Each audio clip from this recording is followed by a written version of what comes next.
Second world war के दौरान 44 देशों ने भी अपनी करेंसी को अमेरिकी डॉलर से जोड़ने का फैसला किया, और ऐसा इसलिए हुआ कि उस समय अमेरिका सबसे मजबूत देश था और उसके पास दुनिया का सबसे बड़ा सोने का भंडार था।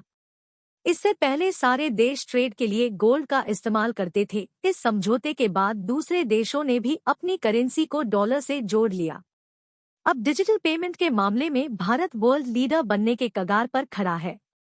दिसंबर 2022 तक भारत में digital payment transaction 1.5 trillion dollars का रहा है, और अमेरिका, यूके, जर्मनी, फ्रांस के कुल डिजिटल ट्रांजैक्शन को भी मिला दे तो फिर भी यह भारत के आंकड़े को पार नहीं कर पाएंगे।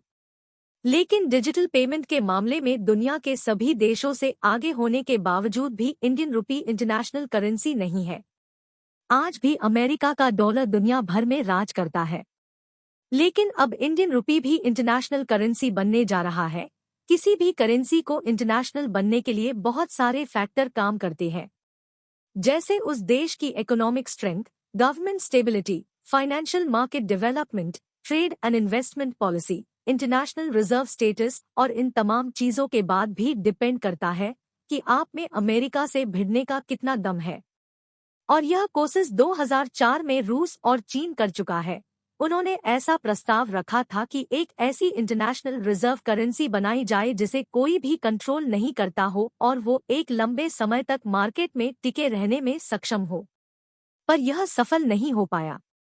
लेकिन इंडियन गवर्नमेंट का लक्ष्य है कि 2047 तक रुपए को इंटरनेशनल करेंसी बना दिया जाए। इसके लिए यूपीआई को ग्लोबल स्तर पर ले जाना होगा, जिसमें हमारी भारतीय गवर्नमेंट लगी हुई है।